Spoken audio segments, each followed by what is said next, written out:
dan sangat penting Bapak Ibu harus lakukan. Pagi-pagi usahakan harus bahagia dulu. Gimana? Pagi-pagi harus? Cuma pertanyaannya, jam berapa bangun pagi? Jam 4, luar biasa. Jam berapa Pak? Jam 6. Yang lain? Jam 5. Pokoknya hari ini, mulai besok ya, usahakan bangun sepagi-pagi mungkin. Sebelum matahari terbit. Kenapa demikian? Coba praktekkan Pak Ibu. Kalau bangunnya pagi-pagi, terasa harinya panjang. Terasa Bapak Ibu ketika melakukan sesuatu, aktivitas kantornya merasa lebih plong, lebih lega. Karena persiapannya sudah matang. Coba bangun kesiangan ke kantor. Gimana perasaannya? Pikiran bingung dan hati panas. Ingat, ketika pikiran bingung dan hati panas, rezeki Bapak Ibu sudah setahap menjauh. Karena sistem semesta menyatakan, terkala pikiranmu tenang, hatimu sejuk, rezekimu akan berlomba-lomba menghampiri hidupmu. Jadi pagi-pagi harus bahagia, benar. Caranya bahagia di pagi hari gimana? Setelah bangun pagi? Happy. Ya sudah bahagia itu. Berdoa. Biar bahagia, caranya gimana? Bersyukur. Apa yang harus kita syukuri? Hah? Tentu karunia beliau. Bapak Ibu hari ini punya rumah, punya kendaraan. Pernahkah bangun pagi itu disyukuri? Belum. Kalau maaf, saya dulu lupa yang sudah dimiliki. Lupa dengan apa yang sudah kita dapatkan. Kita malah memikirkan sesuatu yang belum kita dapatkan. Akhirnya pagi-pagi kita bangun sudah merasa kekurangan. Kita punya motor, melihat tetangga punya mobil. Karena ke situ fokusnya, hati kita baru bangun pagi sudah merasa kekurangan. Semesta menyatakan apa yang kamu rasakan itu yang akan terjadi. Artinya apa? Jika pagi-pagi merasa kekurangan, maka kekurangan yang akan diberikan Tuhan bagi kita. Mulai hari ini pagi-pagi yuk bersyukur. Dengan bersyukur Bapak Ibu hatinya merasa gimana? Iya, lega. Terima kasih sudah punya kendaraan. Terima kasih sudah punya rumah. Terima kasih sudah punya pasangan, anak-anak, dan semua itu syukuri. Semesta menyatakan, apapun yang engkau syukuri, akan Tuhan tambahkan nikmat itu. Kalau bersyukur tentang motor Bapak Ibu, percaya deh, motornya akan ditambah dengan motor baru lagi. Tapi kalau mengeluh, akibatnya apa? Kalau mengeluh, rezekinya juga akan ditutup, diturunkan. Akibatnya Bapak Ibu semakin hari semakin panas. Ya, masih di sini nih. Masih menyimak. Masih. Rahasia kedua, sederhana tapi luar biasa dapatnya. Di situ disebutkan bahwasanya bersungguh hatilah temui aku sebelum engkau temui dunia. Siapa aku di situ? Siapa dimasukkan aku di situ? Tuhan. Makanya perlu sekali bangun pagi-pagi, setelah itu Bapak Ibu fresh, mandi, kita sembahyang, kita doa, kita sujud dulu. Ya, karena pesannya begitu. Bersungguh hatilah temui aku sebelum engkau temui dunia. Karena apa? Beliau yang punya dunia ini. Betul? Betul? Bicara soal bersungguh hati, pertanyaan tiang. Selama ini kita sudah berapa bersungguh-sungguhkah dalam bertemu beliau? Ketika sujud, ketika berdoa. Lebih sungguh-sungguh ketika ketemu beliau atau lebih bersungguh-sungguh ketika Bapak Ibu lagi kondangan? Ayo jawab Bapak Ibu. Lebih sungguh-sungguh mana? Persiapannya lebih sungguh-sungguh mana? Mau hadir rapat atau ketika mau sembahyang? Biasanya ya, lebih sungguh-sungguh ketika kita persiapan kondangan. Betul?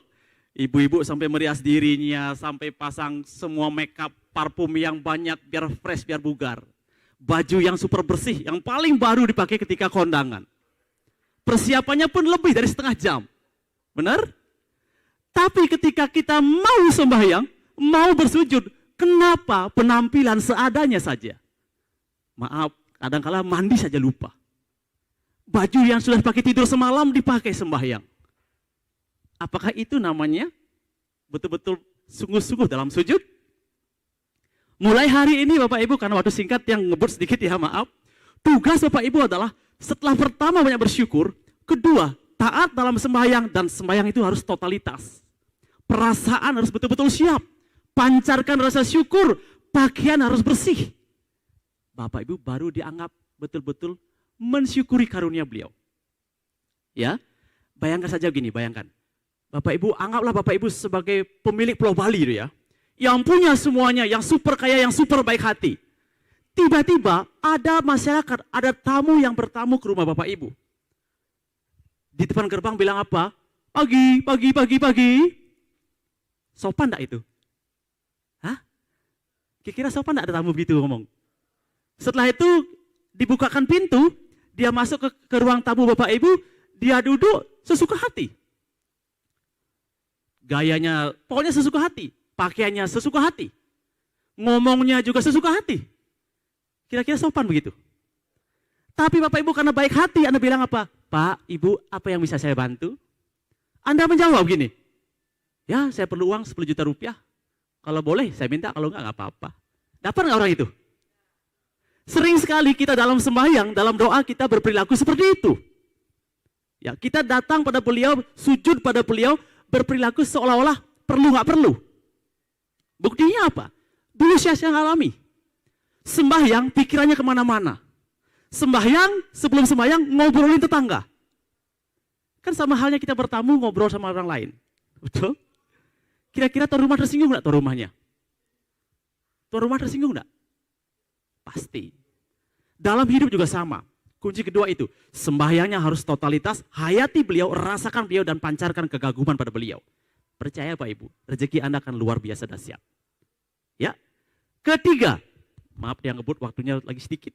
Ketiga, Bapak Ibu sebisa mungkin dari pagi ciptakan vibrasi yang positif di rumah tangga. Gimana caranya? Pak, yang bertanya Bapak, pada Bapak-Bapak nih. Gimana perasaannya Pak, kalau pagi-pagi bangun jam 5, terus tiba-tiba ibunya, istrinya datang bilang gini, Pak, pagi Bapak semakin ganteng, dan Bapak dicium. Gimana rasanya Pak? Hah? Senang enggak Pak? Senang enggak? Ibu-ibu bertanya, gimana rasanya kalau digituin sama suaminya? Ibu lagi tidur, suami bangunin, Mas sudah pagi, ayo kita bangun. Dicium ibu, benar rasanya? Senang enggak? Uang dapur naik itu? Hah? Senang enggak? Senang. Itu cara sederhana untuk membangun vibrasi positif di keluarga kita. Pagi-pagi sanjung pasangan dulu. Ketika seorang istri hatinya bahagia, Pak Ibu, percaya deh, rumah tangga itu akan luar biasa energi positifnya. Tapi terkala seorang istri hatinya terbebani, terluka di pagi hari, jangan harap hari itu akan bagus. Karena apa? Dalam kitab dinyatakan, di mana seorang wanita dimuliakan dan dihormati, di rumah itu pasti dan berhak mendapat kemakmuran dan berkah yang maha kuasa. Bapak-bapak, laki-laki, yuk berlomba-lomba kita muliakan istri kita, anak-anak kita, orang tua kita. Ya? Boleh? Pokoknya berusaha dari pagi buat vibrasi positif di rumah tangga, di keluarga. Kalau udah di rumah sehat, positif hatinya, ke kantor enak nggak? Sampai di kantor pun Bapak Ibu perhatikan. Penting sekali sampai di kantor Bapak Ibu tebar energi positif dulu. Caranya gimana? Siapa pertama sampai di kantor, dia wajib nyapa duluan. Itu prinsipnya. Siapa yang sampai duluan, ketika temannya datang, sapalah temannya dengan senyuman. Pagi Pak, pagi Bu, gimana rasanya lu gituin Pak Ibu? Senang? Tapi kalau di kantor, maaf, nyebang di kantor, uring-uringan, hatinya panas, gimana bisa rezekinya bagus di kantor itu? Ya, diterima Pak Ibu? Jadi prinsip ketiga adalah pancarkan vibrasi positif di rumah tangga. Hormati suami, muliakan istri, hargai anak-anak, dan muliakan orang tua. Itu cara yang luar biasa untuk mendapat vibrasi positif di rumah tangga kita. Setuju Pak Ibu? Setuju? Siapa yang hari ini mendapatkan suasana baru ataupun mendapatkan seperti ada teguran di hatinya? Ada nggak? Rahasia keempat, masih ingin tahu? Ini baru 3 Pak, yang janjikan berapa? 9. Cuma kanggoin dia ngebut. Kalau mau lebih detail nanti yuk kita buat waktu 1 hari penuh. Ya? Yang keempat Bapak Ibu penting pahami, selaraskan pikiran dan perasaan. Apa artinya? Bapak Ibu yang bertanya nih. Topiknya kan adalah membuka tabir rezeki. Rezeki itu banyak, tadi sambutan sudah dibilang luar biasa. Rezeki ada banyak, keharmonisan, kesehatan, dan sebagainya adalah rezeki. Bicara soal rezeki, dalam hal ini yang petik satu hal, harta, uang. Gitu ya. Semua perlu uang? Hah? Nggak ada yang perlu uang ini? Semua perlu uang? Perlu. Pertanyaan Tiang Pak, ketika bangun di pagi hari, pernahkah di pikiran Bapak Ibu membayangkan uang yang berlimpah? Atau maaf sekali, malah memikirkan kewajiban yang belum terbayar? Kadang dua-duanya muncul. Mana yang lebih dominan?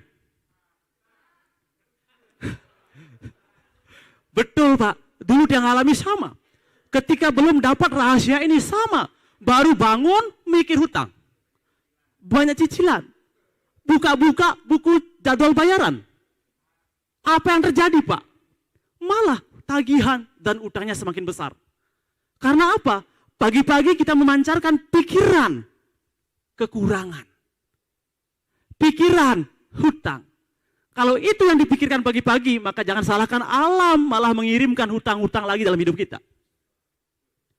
Dia masih ingat sekali, 2013, beban hutang 2,7 miliar. Usaha nggak ada, rumah pun disita bank. Setelah tahu rahasia ini Pak Ibu, Tiang rubah pikiran Tiang. Pagi-pagi Tiang bayangkan apa? Pagi-pagi bayangkan saldo tabungan. Saat itu istri heran. Tiang dibilang gila Pak. Ngapain mikir tabungan kamu nggak punya uang? Tapi di rahasia semesta dibilang begitu. Pikirkan apa yang kau inginkan. Maka engkau akan dapatkan.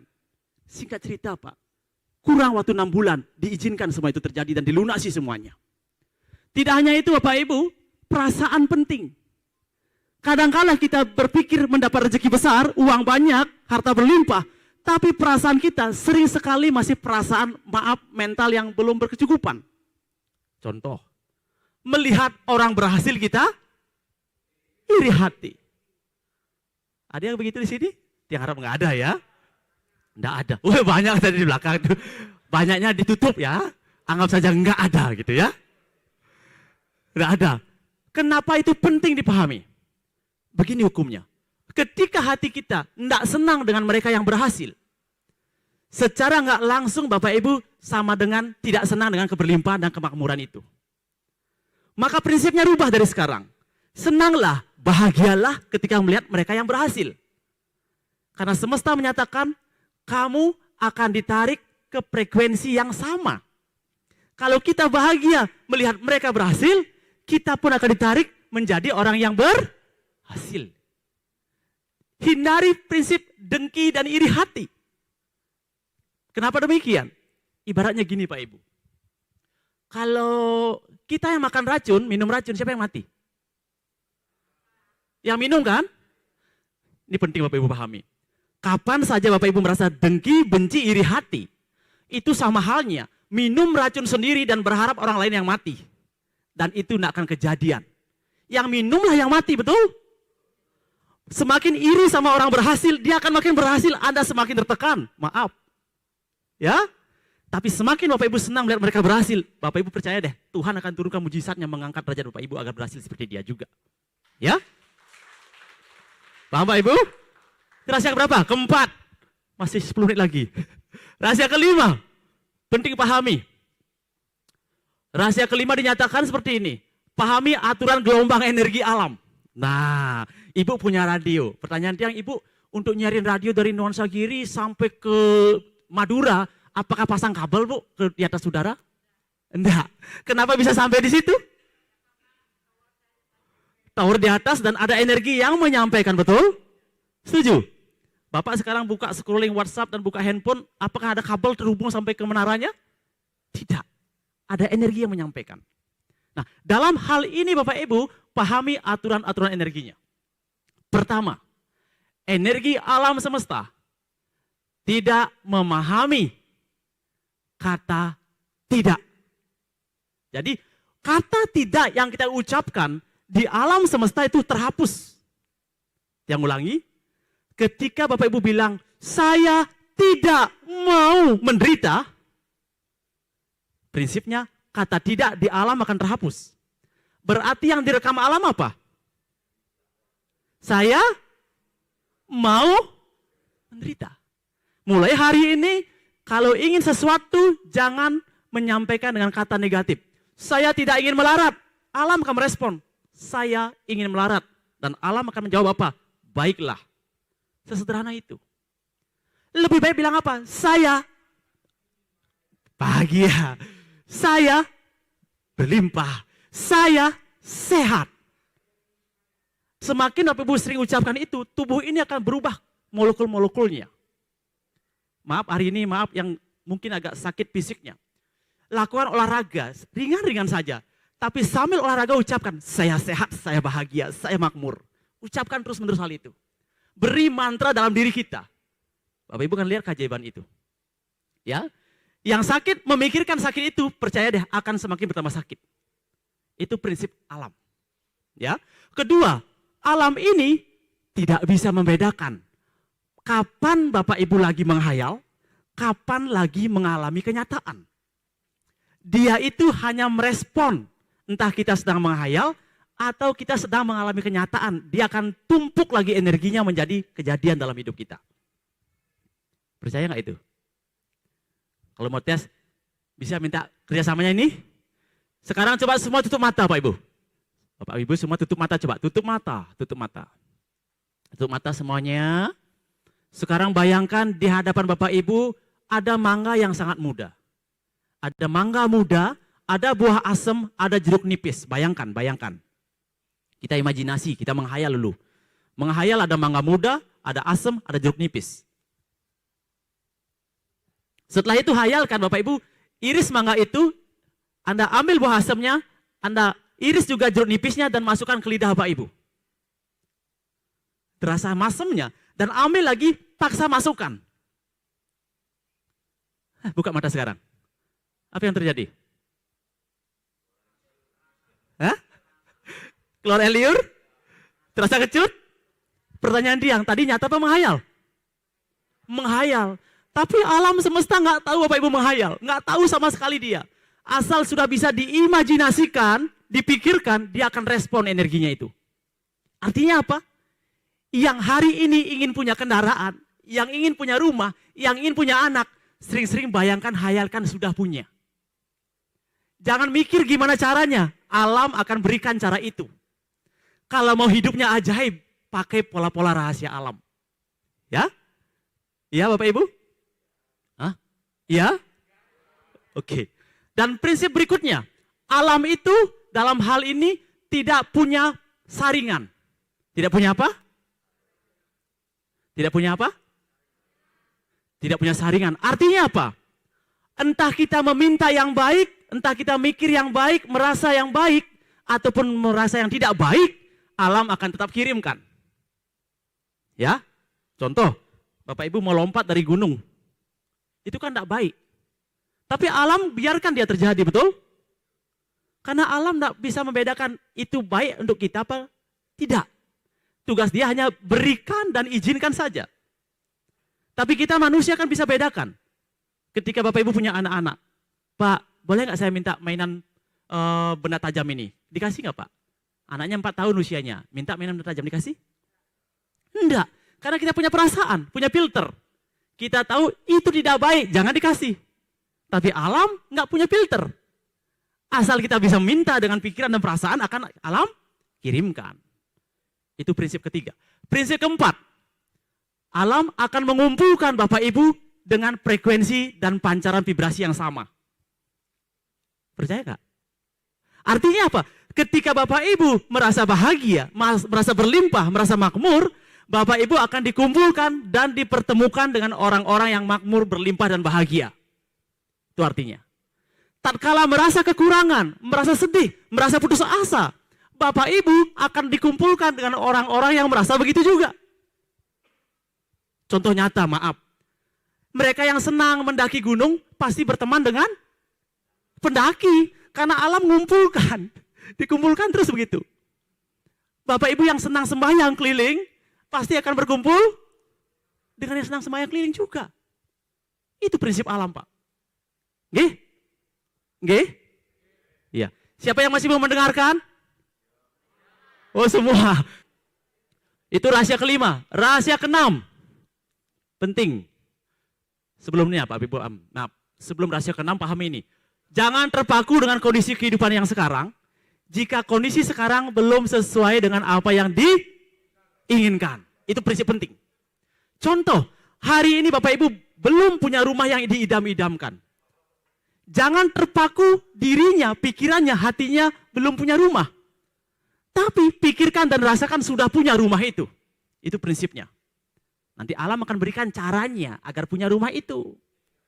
Ya, selama ini maaf, di antara kita terlalu bekerja keras.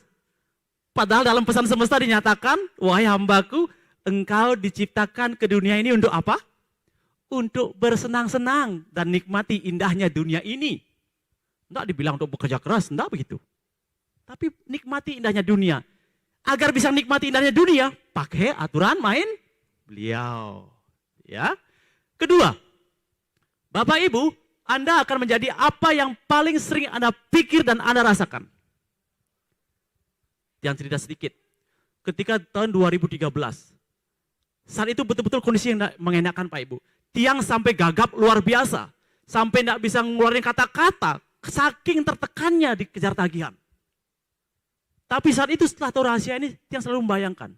Kondisi sudah baik. Rumah sudah ada. Kendaraan sudah ada. Tuhan kirimkan caranya. Bertemu dengan orang-orang baik. Bertemu dengan orang-orang yang ngasih peluang. Jadi dalam hal ini Bapak Ibu jangan berpikir, saya kan profesinya ini.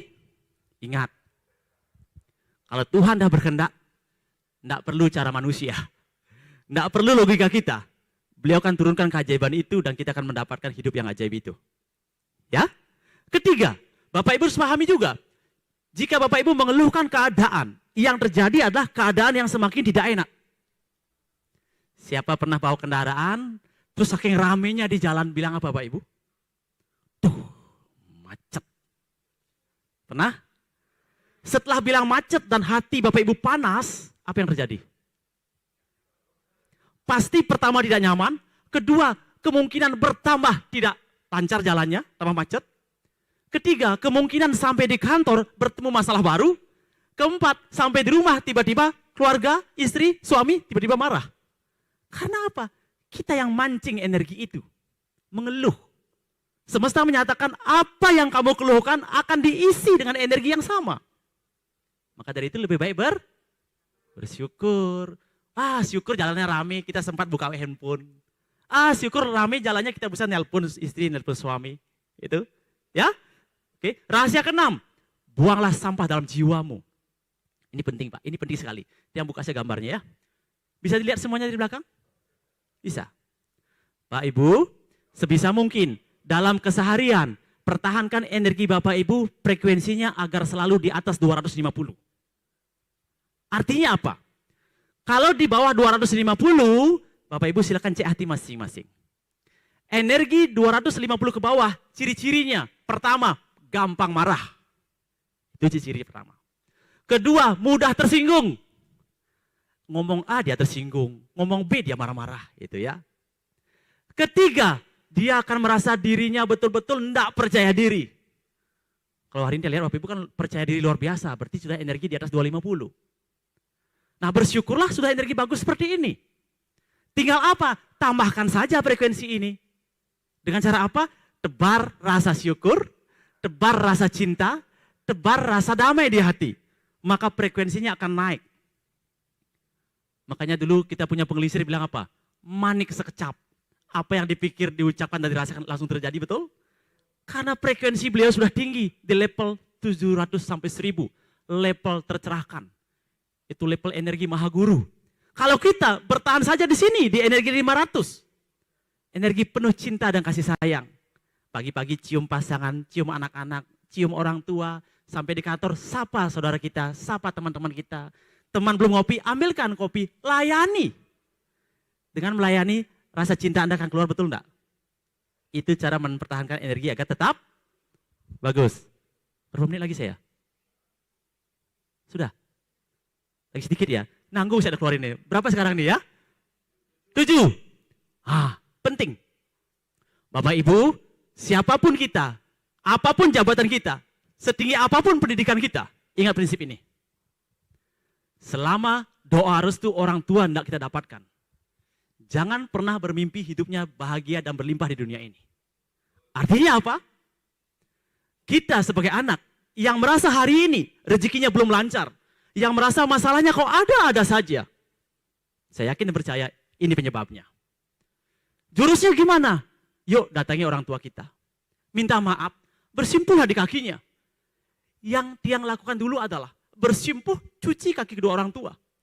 Air cucian kaki orang tua itu Tiang minum, Tiang pakai rok muka Tiang. Karena apa? Hanya dengan cara begitu kita dapat menyucikan kembali jiwa ini. Ya, pesan Tiang dalam hal ini adalah sampai di rumah nanti kalau merasa ada ganjalan di hati, usahanya kok nggak lancar, rezekinya kok agak seret. Yuk datangi orang tua, minta maaf, bersimpuh di kakinya. Itu ampuh luar biasa. Semesta menyatakan, ada 2 gerbang pintu rezeki terbesar dalam rezekimu. Gerbang pertama, ketika engkau mampu taat dalam sujud dan ibadahmu. Gerbang kedua, ketika engkau taat dan berbakti sama orang tuamu. 2 ini sumber rezeki utama kita. Kalau dua-duanya tertutup, biar bekerja sehebat apapun juga, kita akan sering dibenturkan. Ya, maaf dulu ya, yang ngebut sedikit. Berikutnya, rahasia yang ke-8. Setelah kita tahu cara berpikir, tahu cara merasakan, dan tahu cara bersikap sehari-hari, agar rezekinya besar, tentu Bapak Ibu harus melakukan usaha yang nyata, betul? Tidak cukup hanya menghayalkan, mendengarkan, merasakan saja. Harus ada upaya nyata. Harus ada tindakan, karena alam semesta punya prinsip. Alam akan memudahkan siapapun yang dia mau berupaya, titik. Jelas? Prinsip terakhir, rahasia ke-9. Pertahankan selalu angka 9 dalam hidup Bapak Ibu. Apa artinya? Artinya, berapapun Bapak Ibu mendapatkan rezeki dalam hidup ini, sisihkanlah selalu 10%-nya. Karena 100% rezeki Bapak Ibu, diambil 90%, sisa berapa? Diambil 10%, sisa berapa? 90%. Itulah angka 9 yang akan mendatangkan keajaiban dalam hidup Bapak Ibu. Jangan bertanya, berapa saya dapat balasan? Lakukan saja. Rezeki semakin Bapak Ibu bagikan dengan pola ini, rezeki itu akan semakin bertambah seperti air dalam sumur. Bapak Ibu kan tahu air dalam sumur. Pertanyaan Tiang adalah, ketika sumur itu ada airnya, terus airnya Bapak Ibu pakai setiap hari untuk bantu tetangga, untuk Bapak Ibu minum, apakah airnya habis? Begitupun sebaliknya. Ketika jangan pernah diambil airnya, tutup sumur itu, apakah airnya meluap? Tidak. Malah airnya rusak, tidak berguna. Rezeki juga sama. Semakin Bapak Ibu limpahkan, bantu orang lain sebanyak-banyaknya, Bapak Ibu semakin dipercaya oleh Tuhan untuk mendapat rezeki yang lebih besar lagi. Itu prinsip ke-9 yang harus Bapak Ibu lakukan jika ingin betul-betul mendapat keajaiban rezeki. Oke, karena waktu yang terbatas niki, ampun pisan. Ya, lain kali ada waktu, yuk kita ngobrol santai bersama-sama biar bisa lebih banyak belajar bersama-sama. Oke, suksema tiang sini bertemu Santi.